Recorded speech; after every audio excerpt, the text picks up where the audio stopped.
Hello. In this video, we will explore the economic conditions and the dynamics discussed in this week's lecture that basically can help explain the trajectory of Egypt's post-2011 revolution.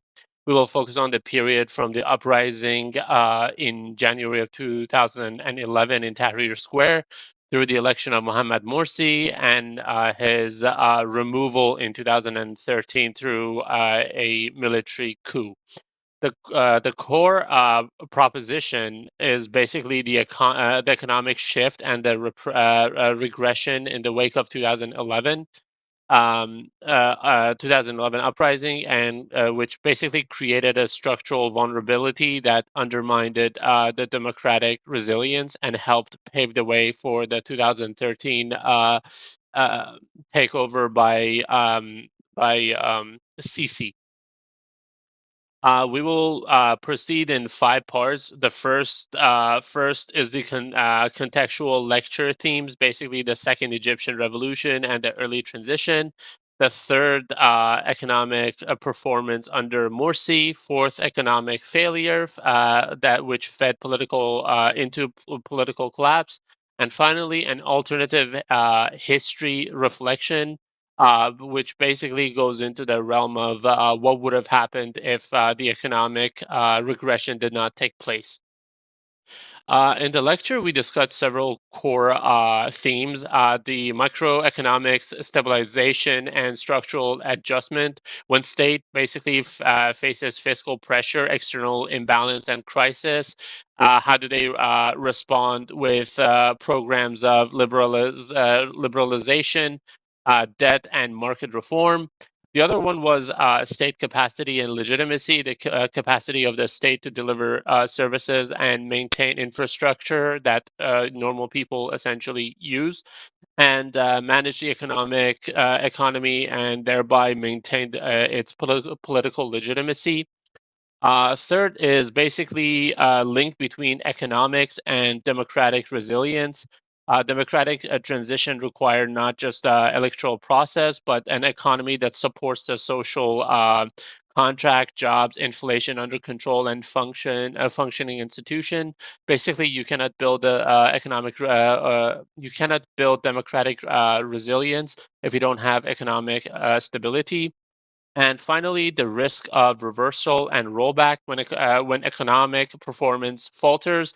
Transitional regimes, especially post-authoritarian ones like we see in Egypt after Mubarak, can become vulnerable to authoritarian recapture or military intervention, which happened through Sisi.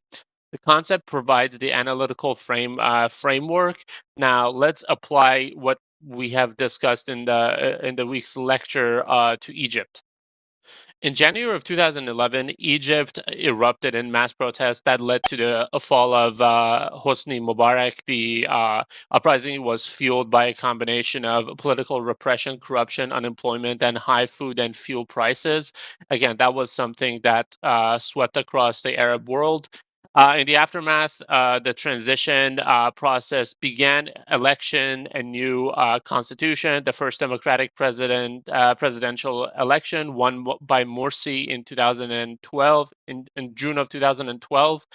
Um, and at this stage, the economic backdrop was already weak. Growth projections dropped. Tourism and foreign direct investment plummeted. Obviously, when a country is in absolute chaos, tourism obviously is going to be very hard to advertise. Thus, when Morsi assumed power, he inherited a fragile economy characterized by weakened state capacity and rising expectations among the public for improved social delivery. As the lecture concept of state legitimacy suggests, a government must deliver visible improvements to maintain support. Under Morsi,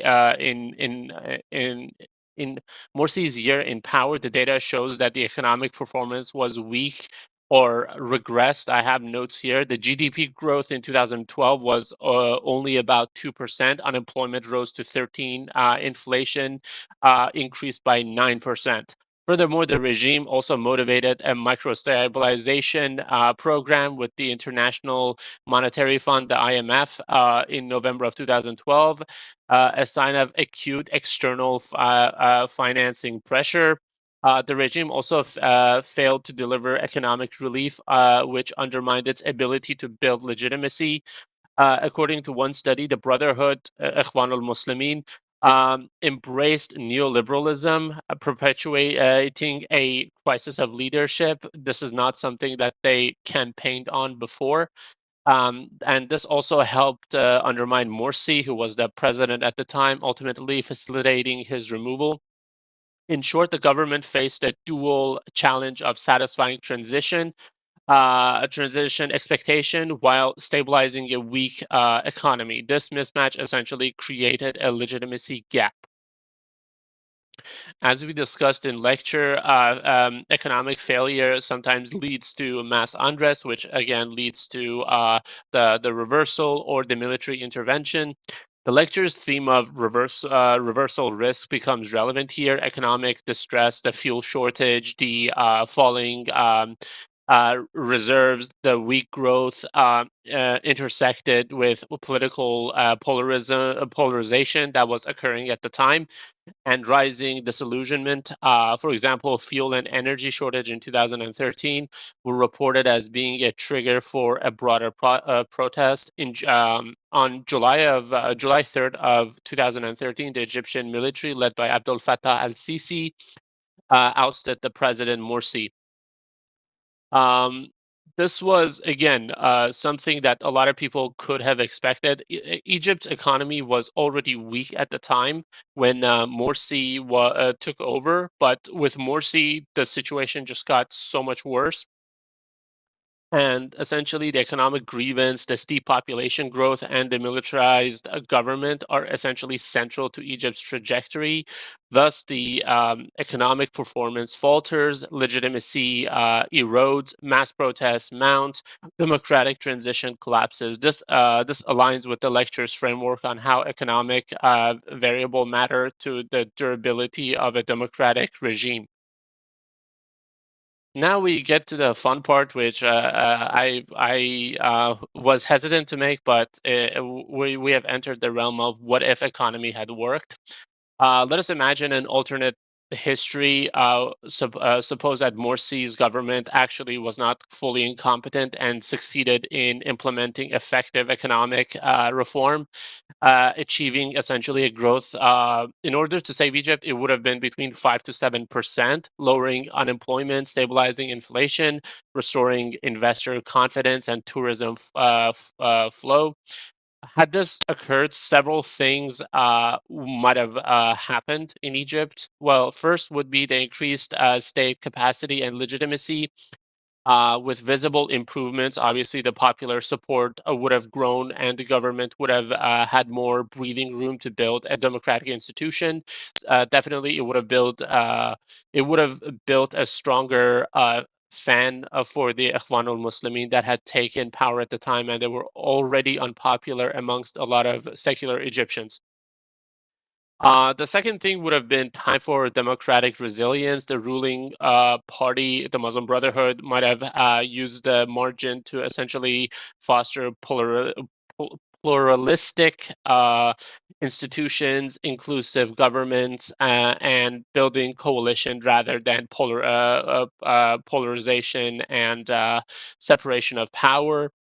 Um, the third would have been the diminished impetus for the military to intervene. If protests were fewer, economic discontent lower, the military and the elite would have seen less urgency for a takeover. In this essentially alternate scenario, in 2013, the coup of 2013 might have been fully avoided. Democratic transition would have matured, resulting in a more stable para- uh, paramilitary system that and a weaker hold of military over politics. Of course, this is just speculation. There were a lot of other issues, politically speaking, with the Muslim Brotherhood in charge. but the economy, especially the population growth, the deep entrenched military economic interests, and regional geopolitics would have been a big barrier for Egypt to even survive 2013. But it definitely emphasizes the critical role of economic performance and its enabling of building democratic resilience. And unfortunately, Morsi's government was not able to do that. So to conclude, the economic concept for this week's lecture, the microstabilization, state capacity, legitimacy, and reversal risk provided useful lens for understanding why Egypt's 2011 revolution did not lead to a sustained democratic consolidation. The case shows basically how the economic underperformance can erode legitimacy and fuel protests, which opens the door for authoritarian backsliding, which we talked about 3 weeks ago. I believe Egypt was doomed to begin with because, as we said, the economy was already faltering when Morsi took over. And as we said, economy is the beating heart of any democracy. And when that falters, I mean, that new government would not stand a chance. Thank you for listening. I welcome any further refinement or any adjustment or any suggestions that you guys might have. But I hope you enjoy the video, and I will see you guys next week.